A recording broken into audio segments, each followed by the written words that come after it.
Sa ngalan ng Ama, ng Anak, at ng Espiritu Santo. Amen. Sumainyo ang Panginoon. At sumayo rin.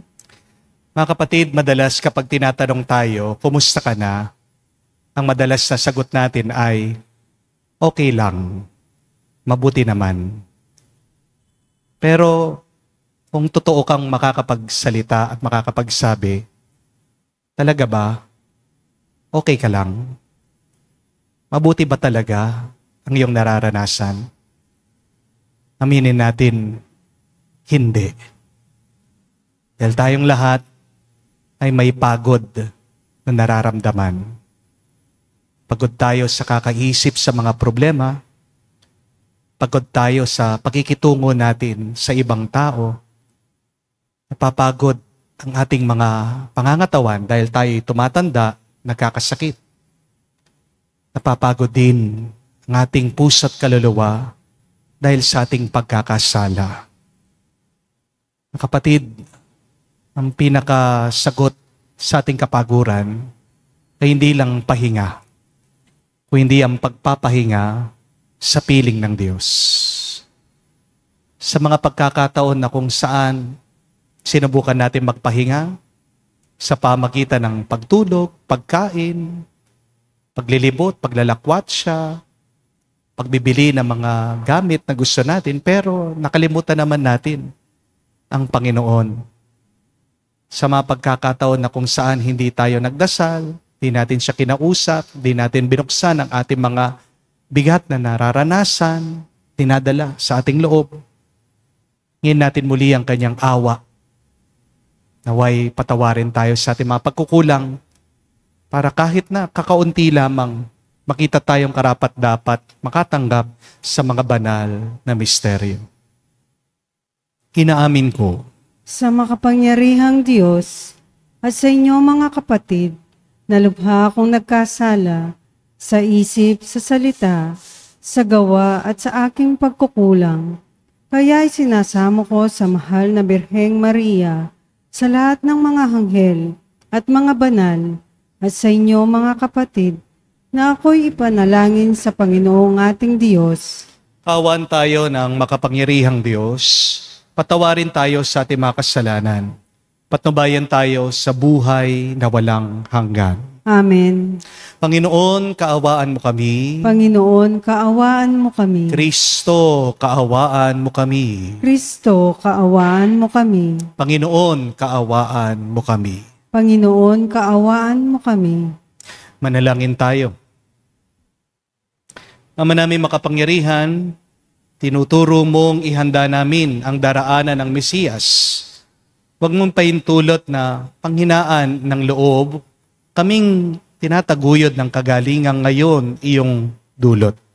Sa pamagitan ni Jesucristo kasama ng Espiritu Santo, magpa sa walang hanggan.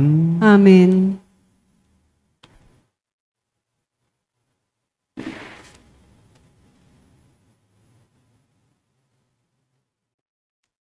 Pagbasa mula sa aklat ni Propeta Isaias.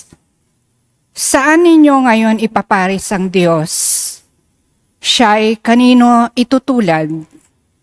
Tumingin kayo sa sangkalangitan. Sino ba ang lumikha ng mga bituin?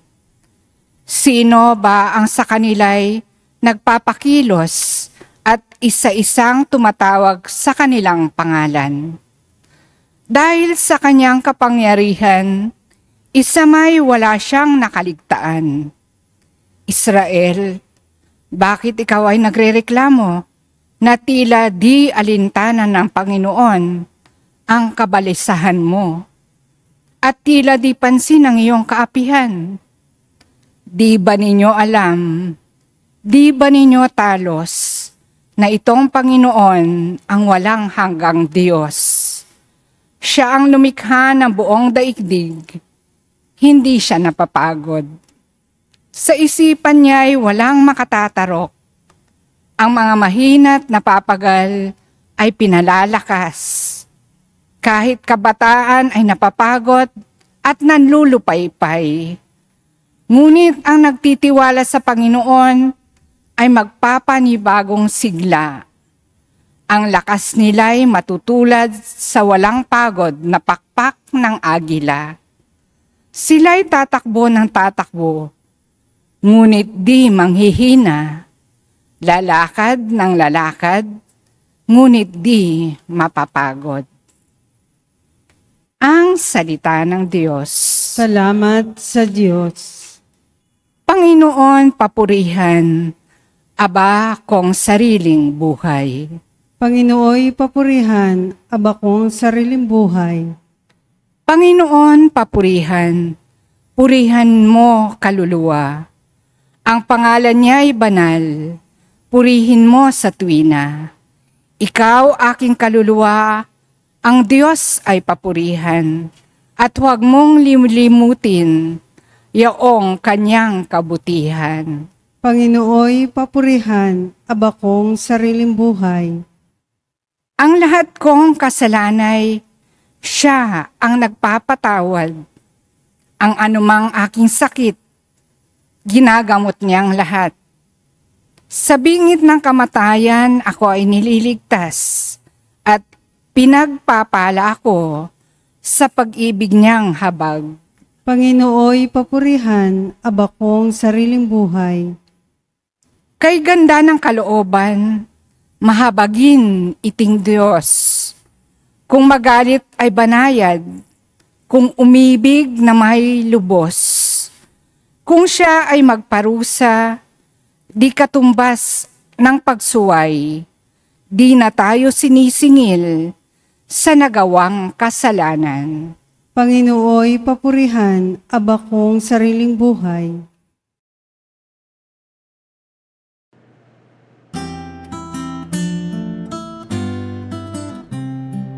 Alleluia, alleluia, alleluia, alleluia, alleluia, alleluia, alleluia, alleluia, alleluia, alleluia, alleluia, alleluia. Panginoon nagliligtas sa ati darating, tiyak mapalad siyang makaharap. Alleluia, alleluia. Sumainyo ang Panginoon. At sumayo rin. Ang mabuting balita ng Panginoon ayon kay San Mateo. Papuri sa iyo, Panginoon. Noong panong yun, sinabi ni Jesus, lumapit kayo sa akin. Kayong lahat na napapagal at nabibigatan sa inyong pasanin. At kayo'y pagpapahingahin ko. Pasanin niyo ang aking pamatok at mag-aral kayo sa akin. Ako'y maamo at mababang loob at makakasumpong kayo ng kapahingahan para sa inyong kaluluwa. Sapagkat maginhawang dalhin ang aking pamatok at magaan ang pasaning ibibigay ko sa inyo. Mga kapatid, ang mabuting balita ng ating Panginoon. Pinupuri ka namin, Panginoong Yesukristo. Magandang araw po muli sa inyong lahat. Gusto niyo po ba ng isang sikreto para sa isang mahaba at masayang buhay? Ang sekreto pong ito ay galing sa mga Italyano. Ang Italy po kasi ay kinoconsidered na blue zone. Ibig po sabihin, dito napakarami na mga matatanda na kahit na may edad sila, healthy pa rin at napakasaya nila. Ang Pilipinas po ay hindi blue zone. Tayo po ay red zone. Ibig sabihin, marami po ang matanda pero madalas may sakit at nai-stress. Red zone, ibig din po sabihin, marami sa atin, pagka bata-bata, may sakit. At ang malungkot na kwento, yung mga iba nga, agad namamatay, hindi umaabot ng senior. Di po ba? Isipin niyo po, marami pong mga matatanda sa atin ngayon. Dapat retired na sila. Dapat nagpapahinga na. Pero, nagtatrabaho pa rin. Bakit? Kasi, kailangan nilang ipag-aral yung kanilang mga apo. Dahil yung kanilang mga anak, batugan. O kaya naman, walang trabaho. Yung kanilang mga anak, walang ibang alam gawin kung hindi mag-Facebook, mag-games, o kaya naman magbisyo. Meron din po, di ba, mga matatanda, hindi rin makapagpahinga kasi iniwan sila ng kanilang mga asawa. Pero nung nagkaroon ng sakit yung kanilang mga asawa, bumabalik sa kanila. Pagkatapos magpakasarap sa ibang babae, ngayong hindi na pinakikinabangan, binabalik na, tinapon na muli dun sa legal wife. Pagod na pagod. Yung iba sa inyo kasi, inaalagaan yung kanilang mga asawang naging matigas ang ulo, yung mga asawa nilang nagkasala sa kanila. At meron din po ng ibang matanda, kailangan pa nilang kumayod kasi binabayaran pa nila yung utang ng kanilang mga anak. Ang tanong, paano kaya natin magagawang blue zone ang ating bansa dito sa Pilipinas? Paano kaya natin magagaya ang mga Italyano? Paano kaya tumagal ang ating buhay na maging masaya at malusog? Meron po kasing sinusundan na prinsipyo ang mga Italyano. Ang tawag po nila dito ay dulce far niente. Ibig po sabihin, the sweetness of doing nothing. Sa Tagalog po, ibig sabihin ng dulce far niente ay ang tamis ng walang ginagawa. Sarap po, no? Ito po ay hindi lang pagtatamad na ginagawa ng mga Italyano. Pero ito ay isang filosofiya ng pagpapahinga. Ito ay tungkol talaga sa pag-appreciate mo sa bawat sandali. At ang hindi pagiging alipin sa pagmamadali. Dulce far niente, isa pong sining ng pagpapahinga. To rest is not just an activity. It is an art. It is a lifestyle. Kapag nagpapahinga ka, hindi lang yung wala kang ginagawa, kung hindi pinapalaya mo ang sarili mo sa pressure ng buhay. Amen? Halimbawa po ng dulce far niente ginagawa ng mga Italyano. Yung basta't pupunta lang po sila sa tabing dagat, uupo sila, papanoorin po nila yung alon na walang cellphone, na wala munang social media. Yung bang umagang-umaga, magtitimpla lang sila ng kape, iinumin yung kape na walang iniisip. Yung nakaupo lang po sila na maghapon, minsan pupunta sila sa park, panonoorin lang yung mga batang naglalaro. Dulce far niente, the sweetness of doing nothing. Yung tahimik lang sila at wala silang iniisip na dapat may patunayan sila sa iba. Pero ang tanong, paano po nila nagagawa yung walang gawin sa maghapon? Paano nila nakukuha na mawala yung pressure nila sa buhay? Ito po ay marahil dahil sa kanilang malalim na pananampalataya at pagkaugat sa Diyos. Amen? Tandaan niyo po ang Italia, ito ang sibol ng ating pananampalataya. Lalong-lalo na kung pupunta po kayo doon sa Roma. Bawat ilang metro lang po, merong kapilya, merong simbahan, meron pong basilika. Nakakapagpahinga ang mga Italyano. Kasi kapag huminto sila, nagpahinga sila, hinahayaan nila ang Diyos, siya naman ang magtrabaho. Kaya nga po ang Adviento ay isang panahon hindi lang paghahanda para sa pagdating ng ating Panginoong Hesukristo. Ang Adviento ay paghahanda talaga sa pagpapahinga. Ang Adviento po ay panahon ng pahinga. Kaya nga po sa ating Ebanghelyo, yan ang ating narinig mula sa ating Panginoong Hesukristo. Jesus said, "The Lord is inviting us, come to me, and I will give you rest." Ang bawat lumalapit sa ating Panginoon ay nakakatanggap ng pahinga. Aminin natin, hindi naman lahat ng mga nagpapahinga ay napapahinga. Not all who rest find peace and relief. At marami sa atin hirap talaga magpahinga. Kasi ang dami nating iniisip na problema, niisip mong iyong trabaho. At marami sa atin hindi mapaubaya ang ating buhay sa Diyos. Kaya nga po, 3 bagay ang gusto kong tandaan nyo para makaranas talaga kayo ng maginhawang pahinga. Una po, kailangan mong huminto para ikaw ay makapagpahinga. Minsan, merong mga tao, pagod na pagod, kasi ayaw nilang huminto. Hindi ka makakapagpahinga kung hindi ka hihinto. If you do not stop, you cannot rest. Amen? Nasaktan na ang puso, pero ayaw pa rin lumapit sa Diyos. Lunod na sa problema, pero ayaw pa rin huminga. Tinuturuan po tayo ni Jesus, hindi masamang huminto. Ang masama ang bumagsak dahil hindi ka huminto. Advent is not about rushing. Advent, yes, is about waiting, but it is really about slowing down. It is about breathing with God. Sometimes, the holiest thing that you can do is to stop and to let God love you. Tandaan niyo po mga kapatid, kung hindi ka hihinto, pahihintuin ka ng Diyos. Kayo pong tatanungin ko, anong mas gusto niyo? Huminto o yung pahihintuin ka ng Diyos? Alam niyo ang sagot niyo dyan. Huminto ka bago ka pahintuin ng Diyos. Amen? Pero pangalawa, hindi ka makakapagpahinga kung nagbubuhat ka lang ng mag-isa. Ang sabi po ni Jesus, my yoke is easy and my burden light. Bakit ba parang ang bigat-bigat ng buhay natin minsan?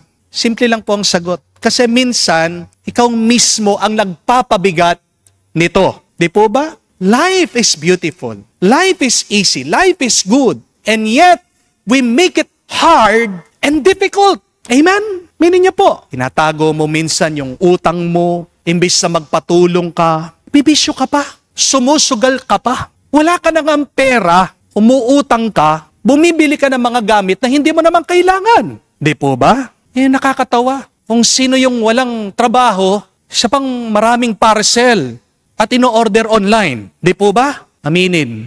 Minsan, may sakit ka na nga, palagi ka pang nag-aalala. May malala ka na, grabe kang nararamdaman. Tinatago mo pa sa pamilya mo. Kaya ngayon, nalaman mo, it's too late. Hindi ka na makapag-chemo. Sinabihan ka na ng doktor. Wala nang chance. May tampuhan kayo ng asawa mo, pero ayaw mo pang magpatawad. Hindi mo makalimutan yung kanyang ginawa. Palagi mong binabalik-balikan yung kanyang kasalanan. Problemado ka na nga sa iyong trabaho, pero ayaw mo pa rin magdasal, ayaw mo pa rin magsimba. Akala mo sa panginginom mo, makakalimutan mo ang iyong problema? Mga kapatid, hindi lahat ng laban mo ay dapat labanan mong mag-isa. Amen? Hindi lahat ng problema mo dapat ikaw ang lumutas. Amen? Minsan, ang kailangan lang natin ay bumitiw sandali at ipasa mo sa Diyos. Ang tamis ng pagpapahinga ay mararanasan mo lang kapag hindi ka na nag-iisang nagbubuhat at kapag lumapit ka at nagpatulong ka sa Diyos. Amen? Pangatlo at kahuli-hulihan. Ang pahinga ay pananahimik sa harap ng Diyos. Umupo ka sa harapan ng Diyos. Balikan niyo po ang unang pagbasa, napakaganda. Anong sabi? Those who hope in the Lord, their strengths will be renewed. Umasa ka sa Diyos at lalakas. Amen? Yung pagod na inaangkin mo, kayang kunin ng Diyos. Ang sakit na tinatago mo, kaya niyang gamutin. Ang takot na hindi mo mapigilan, papalitan ng kapayapaan ng Diyos. When Jesus do not remove your cross, remember, God will rest in your heart so that you can carry whatever cross and problems that you have now in your life. Kung binibigyan ka ng malalang problema ng Diyos, bibigyan ka din yan ng grasya at ng lakas para makayanan mo yan, para malampasan mo lahat na pagsubok mo sa buhay. Amen? Kaya nga po, ngayong Adviento, huwag kang magmadali. Dahil sa iyong pagmamadali, lalo ka lang mapapagod at mabibigo. Ngayong Adviento, huwag mong isasara ang puso mo. Huwag mong pipiliting maging malakas. Kung nanghihina ka talaga, bumalik ka sa Diyos. Siya ang lakas natin. Padaanin mo lang ang iyong mga problema at sa iyong pagdaan, huwag mong kalimutang huminto at magpahinga sa Diyos. My dear friends, Advent is not only a preparation for Christmas, but Advent is really preparing our hearts to receive Christ. Alam na alam mo, handa ka na para matanggap mo ang Panginoon kapag palagay, payapa at nakapagpahinga ang iyong puso. Amen? Hindi mo matatanggap si Jesus kung puno ka ng pagod. Hindi mo matatanggap ang Panginoon kung puno ka ng stress. Malayo ka sa Diyos kung puno ng takot at ng lungkot ang puso mo. Bitawan mo ang lahat ng yan sa Kanya. Tandaan niyo po, ang pinakamasarap na pahinga ay hindi sa malamig na lugar, hindi sa magandang lugar, hindi rin sa mamahaling lugar. Ang pinakamatamis na pahinga ay mararanasan lang natin at makakamtan sa pananatili natin sa Diyos. At kung tayo ay magpapatuloy na umasa at magtiwala sa Kanya. Amen? Kaya magdasal po tayo, mga kapatid, naway tulungan tayo ng Diyos na magpahinga ng tunay. Minto muna, magpatulong sa Kanya, tumahimik at makinig sa Kanya. Para lumakas tayo muli at sa panibagong lakas, pagpatuloy natin ang ating misyon at paglalakbay hanggang marating natin ang langit na kung saan doon makakapagpahinga tayo ng walang hanggan. Amen. Tumayo po tayo. Sinabi ni Jesus, lumapit kayo sa akin, lahat kayong nahihirapan at may pinapasan. At pagiginhawahin ko kayo. Buo ang tiwala sa pangakong ito, idulog natin sa Kanya ang ating mga pangangailangan. Ating sabihin, Panginoon, dinggin mo kami. Panginoon, dinggin mo kami. Ang Santo Papa at mga obispo ng simbahan, naway gabayan tayo sa daan ng kapayapaan at pagkakasundo. Manalangin tayo sa Panginoon. Panginoon, dinggin mo kami. Ang mga pinanghihinaan ng loob dahil sa mabibigat na pasanin sa buhay, naway makahanap ng kanlungan sa Panginoon. Manalangin tayo sa Panginoon. Panginoon, dinggin mo kami. Ang mga naliligalig o nagdaranas ng kaguluhan ng isip, naway makatagpo ng kapanatagan kay Kristo. Manalangin tayo sa Panginoon. Panginoon, dinggin mo kami. Sa katahimikan po ng ating puso, banggitin natin, sabihin natin sa Diyos ang ating mga personal na pangangailangan. Ama naming nasa langit, pinapangako ng iyong anak ang pagiginhawahin niya ang aming mga paghihirap. Loobin mo na sa tuwin ay makasunod kami sa kanyang paggabay at palakasin kami upang maging mga kasangkapan ng kanyang kapayapaan. Hinihiling namin ito sa pamagitan ni Kristo, aming Panginoon. Amen.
Manalangin kayo mga kapatid, para ang ating mga paghahain ay kalugdan ng Diyos amang makapangyarihan. Tanggapin nawa ng Panginoon itong paghahain sa iyong mga kamay, sa kapurihan niya at karangalan, sa ating kapakinabangan at sa buong sambayanan niyang banal.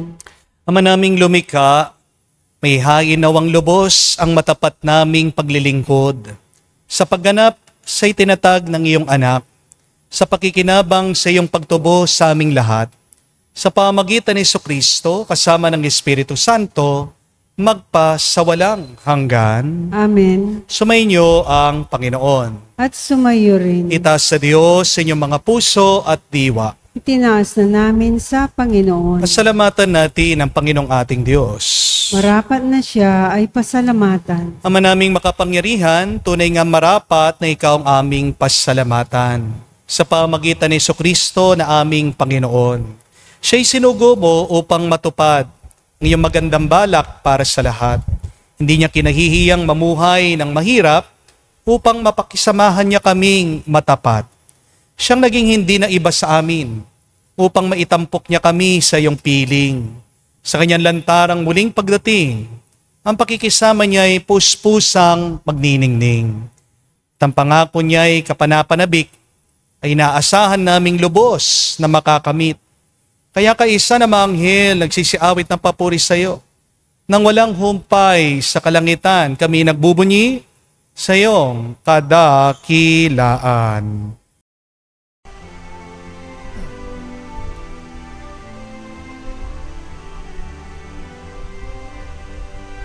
Santo, Santo, Santo, Panginoong Diyos ng mga hukbo, napupuno ang langit at lupa ng kadakilaan mo. Hosana, Hosana, sa kaitaasan, pinagpala ang naparirito sa ngalan ng Panginoon. Hosana, Hosana, sa kaitaasan. Hosana, Hosana, sa kaitaasan. Ama naming banal, ikaw ang bukal ng tanang kabanalan. Kaya't sa pamagitan ng iyong Espiritu, gawin mong banal ang mga kaloob na ito, upang para sa amin, maging katawan at tugo ng aming Panginoong Heso Kristo. Bago niya pinagtiis ang kusang loob na maging handog, hinawakan niyang tinapay, pinasalamatan kanya, pinaghati-hati niya iyon, inabot sa kanya malagad at sinabi, "Tanggapin ninyong lahat ito at kanin. Ito ang aking katawan, na ihahandog para sa inyo."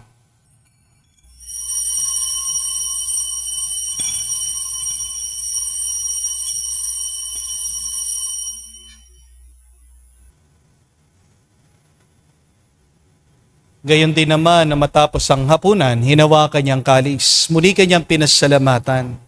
Nabot niyang kalis sa kanya malagad at sinabi, "Tanggapin ninyong lahat ito at inumin. Ito ang kalis ng aking dugo, ng bago at walang hanggang tipan. Ang aking dugo na ibubuhos para sa inyo at para sa lahat, sa pagpapatawad ng mga kasalanan. Gawin ninyo ito sa pag-alaala sa akin."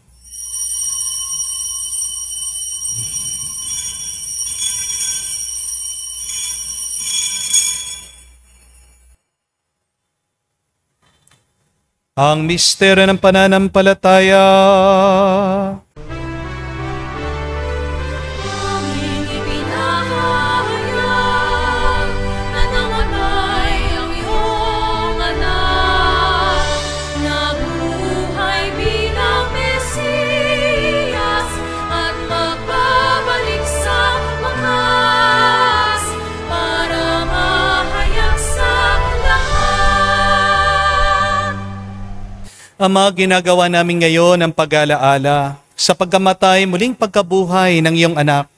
Kaya tinialay namin sa iyo ang tinapay nagbibigay buhay at ang kalis na nagkakaloob ng kaligtasan. Kami nagpapasalamat dahil kami ang minarapat na tumayo sa harap mo para maglingkod sa iyo. Sinasamo namin kami magsalo-salo sa katawan at tugo ni Kristo ay mabuklod sa pagkakaisa sa pamagitan ng Espiritu Santo. Malingapin mong iyong simbahan, laganap sa buong daigdig. Puspusin mo kami sa pag-ibig. Kaisa ni Leon ang aming Santo Papa, si Florentino aming Arsobispo at ng Tanang Kaparian. Alalahanin mo rin ang aming mga kapatid na nahimlay may pag-asang sila'y muling mabubuhay. Gayon din naman lahat ng mga pumanaw. Kawan mo sila't patuloyin sa iyong kaliwanagan. Kawan mo at pagindapatin kaming lahat, makasalo sa iyong buhay na walang wakas. Kaisa na mahal na Birhen Maria, Ina ng Diyos, kaisa ni San Jose ang kanyang malwalhating esposo, kaisa ng mga apostol, lahat ng mga banal, na namuhay dito sa daigdig na kalugod-lugod sa iyo. May pagdiwang nawa namin ang pagpupuri sa ikararangal mo sa pamagitan ng iyong anak, aming Panginoong Heso Kristo. Sa pamamagitan ni Kristo, kasama niya at sa Kanya, ang lahat ng parangal at papuri ay sa iyo, Diyos Ama, makapangyarihan, kasama ng Espiritu Santo, magpasawalang hanggan. Amen, amen, amen. Sa nakagaling na utos sa turo ni Jesus sa Panginoon natin at Diyos, ipahayag natin ang lakas loob.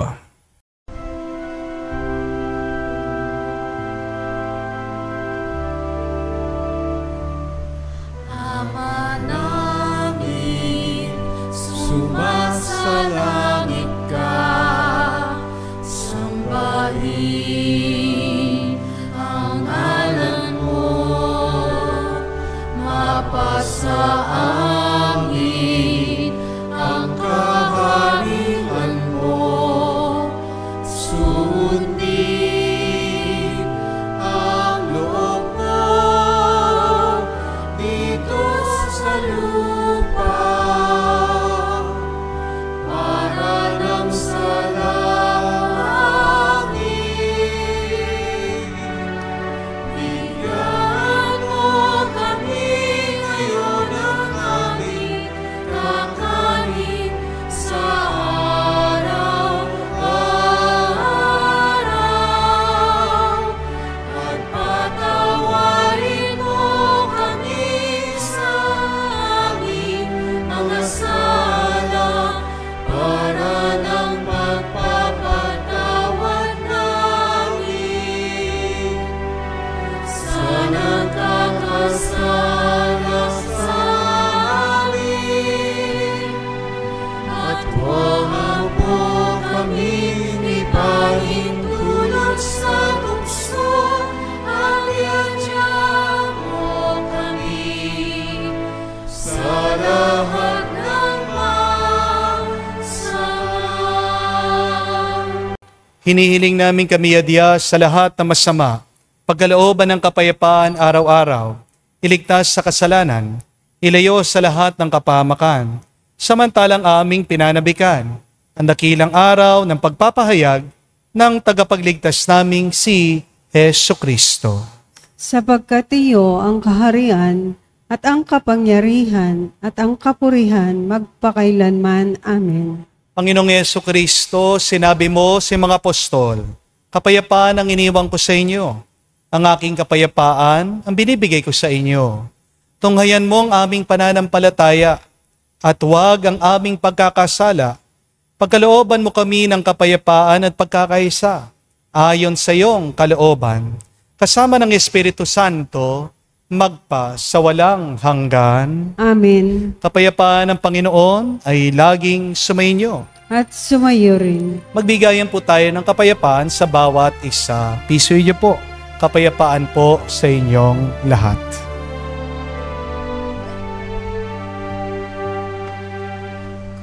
Kordero ng Diyos na nag-aalis ng mga kasalanan ng sanlibutan, maawa ka sa amin, maawa ka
Mga kapatid, naririto ang ating Panginoong Jesucristo, ang Kordero ng Diyos.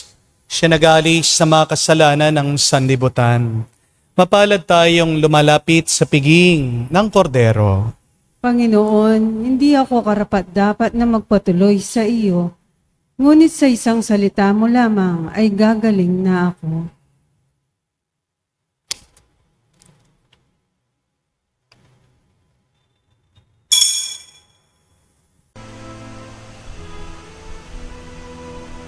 Halina, Jesus, aming mananako. Dusa ng iyong bayan, masta't abot-abot